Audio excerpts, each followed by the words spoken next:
Olá, pessoal! Hoje iniciaremos os nossos estudos sobre a sintaxe, que é a parte da gramática que estuda as funções das palavras na frase. Até então, vocês estavam estudando a morfologia e, por consequência, estávamos aprendendo as classes gramaticais. Iniciaremos pelos termos essenciais da oração, aqueles que são imprescindíveis para que a oração exista. Eles se chamam sujeito e predicado. O sujeito é o termo que representa o ser sobre o qual se diz alguma coisa. Se por um acaso na oração houver um verbo significativo, um verbo de ação, o sujeito será o termo que representa o ser que pratica a ação. Como, por exemplo, na frase, Alice corrigiu as provas. Quem é que corrigiu as provas? Alice. Logo, Alice é o sujeito. Em uma oração, os termos apresentam uma sequência natural, uma ordem direta. Ou seja, normalmente, o sujeito é a primeira palavra da oração. Porém, a língua permite que os termos apareçam em diferentes sequências, ou seja, em uma ordem inversa. Logo, nem sempre o sujeito será a primeira palavra da oração. Observem estas três frases. O aluno estudava atentamente o aluno estudava e atentamente estudava o aluno. Nestas três frases, o sujeito é o aluno, pois é sobre ele que eu estou falando, é ele que está praticando a ação de estudar. Percebam que na primeira o sujeito se encontra no início, na segunda o sujeito se encontra no meio e na terceira o sujeito está no final. Isso quer dizer que aqueles aluninhos que colocarem na cabecinha que o sujeito é sempre a primeira palavra da frase poderão errar muitas questões, visto que o sujeito pode aparecer em outro local, já que a nossa língua permite que as orações estejam na ordem inversa, em ordens não sempre diretas. O núcleo de qualquer termo é sempre a palavra principal dele. O sujeito sempre terá um núcleo, que chamaremos de núcleo do sujeito. O núcleo do sujeito será a palavrinha que representará especificamente o ser sobre o qual se fala. Normalmente, este núcleo do sujeito é um substantivo ou um pronome. Digamos que a frase seja: 5 estudantes espertos gabaritaram a prova de português. Quem gabaritou a prova de português? Sobre quem que eu estou falando? Sobre os 5 estudantes espertos. Logo, 5 estudantes espertos representam o sujeito. Tranquilo? Porém, o núcleo desse sujeito, a palavra mais importante dentro dele, que se refere especificamente aos seres que gabaritaram a prova, é estudantes. Neste caso, o núcleo do sujeito foi representado por um substantivo, estudantes. Porém, o núcleo do sujeito também pode ser representado por outra palavra de valor substantivo, como, por exemplo, por um pronome pessoal reto. Digamos que a frase seja: eu elaborei uma prova difícil. Quem elaborou uma prova difícil? Eu. Eu é o sujeito e também o núcleo do sujeito, visto que este sujeito é formado por uma única palavra, né? Existem 5 tipos de sujeito: sujeito simples, composto, oculto, indeterminado e inexistente. Calma, eu prometo que é barbadinha. O sujeito simples é aquele que possui apenas um núcleo, ou seja, uma única palavra realmente importante, como por exemplo na frase: os professores do Colégio Farroupilha são criativos. Sobre quem eu estou falando? Sobre os professores do Colégio Farroupilha. Logo, os professores do Colégio Farroupilha é o sujeito. Dentro dele, apenas a palavra professores representa um núcleo. Por isso, esse sujeito é um sujeito simples. Agora, já o sujeito composto é aquele que possui 2 ou mais núcleos.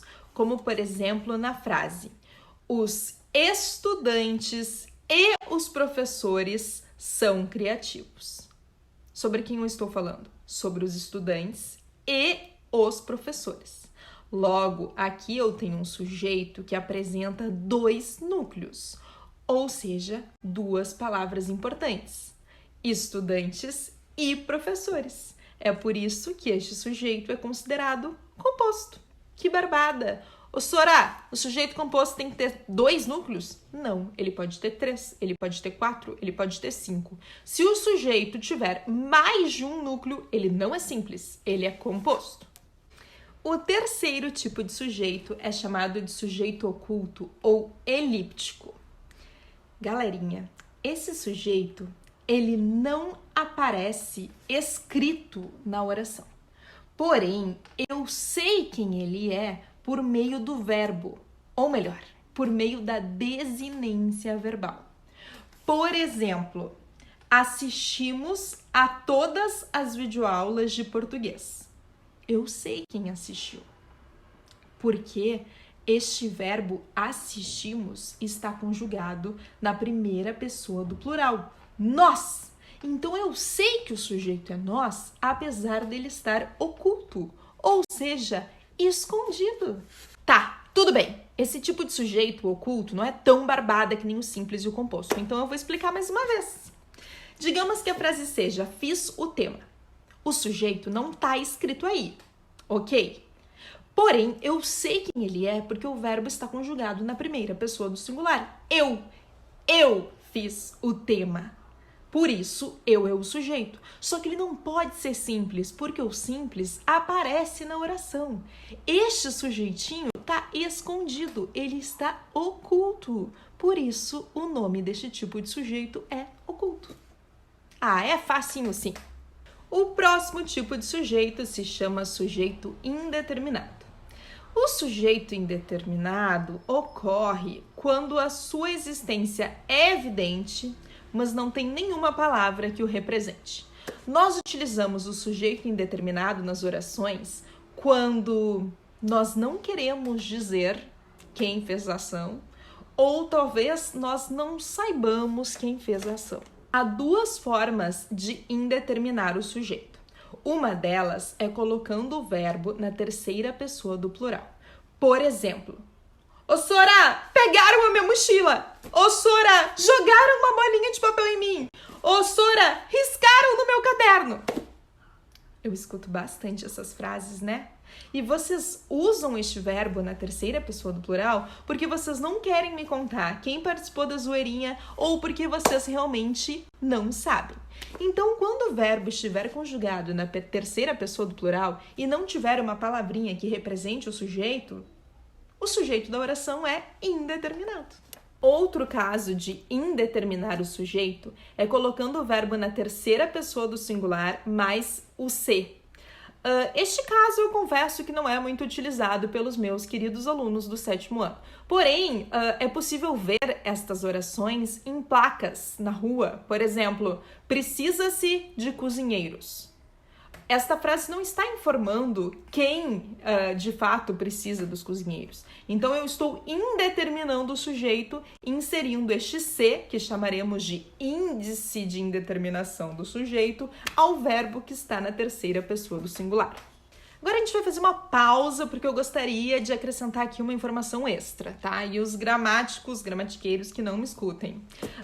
Os meus alunos queridos do 7º ano sempre confundem o sujeito oculto com o indeterminado. Por quê? Porque eles captam a seguinte informação: o sujeito oculto é aquele que está escondido, está oculto, tá? Toda a galerinha do 7º capta essa informação. Daí, quando eles chegam na prova e vem uma frase como pegaram o meu caderno, eles pensam: ai, olha só, o ele está escondido, porque eu poderia dizer eles pegaram o meu caderno. Então, esse sujeito é oculto. E 50% da turma escreve que o sujeito é eles e é oculto. Afinal, ele está escondido. Errados eles não estão, né? Porque a lógica faz sentido. Mas agora é importante lembrar que a Prof. Elisa explicou que quando o verbo estiver conjugado na terceira pessoa do plural e quando não houver uma palavrinha aparente representando o sujeito, ele é indeterminado. Porque quando eu digo pegaram o meu caderno, mexeram nas minhas coisas, roubaram o meu carro, eu não sei quem fez isto. Por isso, o sujeito é indeterminado. Agora vamos ao último tipo de sujeito, que é o sujeito inexistente. Ai, O sujeito inexistente ocorre quando não tem sujeito na oração. Ah, que fácil! O Sura, mas tu disse que os termos essenciais da oração eram o sujeito e o predicado. Pois é, mas quando os verbos são impessoais, não rola ter sujeito. Tá, vamos facilitar dizendo o seguinte. Tem uns 4 casos super importantes em que o sujeito vai ser inexistente, em que não vai ter sujeito. Que casos são esses? Primeiramente, nunca haverá sujeito quando houver uma oração em que o verbo exprima um fenômeno da natureza. Por exemplo, choveu ontem, nevará em Paris, trovejou durante a madrugada. Ninguém pode chover, ninguém pode nevar, ninguém pode trovejar. Então, estas orações têm um sujeito inexistente. Outro caso de sujeito inexistente é quando o verbo ser aparece em indicações de horário. São 5 horas, são 2 horas, são 3 horas. Nada pode ser 5 horas, 2 horas, 3 horas. Logo, estas orações também não têm sujeito. O verbo fazer, quando indica temperatura ou tempo decorrido, também não tem um sujeito. Por exemplo, faz muito frio em Porto Alegre. Nada pode fazer frio em Porto Alegre, uma pessoa fazer frio em Porto Alegre, um animal fazer frio em Porto Alegre, um objeto fazer frio em Porto Alegre. A Frozen, talvez, né? Mas não é o caso. Ou então, faz anos que eu não vejo a minha melhor amiga. Também não tem. Quem é que faz anos? O que faz anos? E, por último, não podemos esquecer que o verbo haver, quando tem sentido de existir, também é impessoal. Ou seja, quando ele aparecer numa oração, vocês terão que lembrar que a oração tem sujeito inexistente. E isso é o que a galerinha menos lembra, porque não faz muito sentido para os adolescentes de 12 anos. Então, por exemplo, na frase há poucas pessoas na reunião, o sujeito não é poucas pessoas, amores. Não tem sujeito, porque o verbo haver é impessoal. Chegamos ao fim desta aula, então vamos retomar o que nós aprendemos nestes poucos minutos. O sujeito é o termo que representa o ser sobre o qual se fala alguma coisa. Existem 5 tipos de sujeito: simples, composto, oculto, indeterminado e inexistente. O sujeito simples possui apenas um núcleo, o sujeito composto apresenta 2 ou mais núcleos. O sujeito oculto está escondido, oculto na oração, e eu posso saber quem ele é por meio do verbo, ou melhor, da desinência verbal. O sujeito é indeterminado quando o verbo está na terceira pessoa do plural ou quando o verbo está na terceira pessoa do singular, seguido do ser, que é aquele índice de indeterminação do sujeito.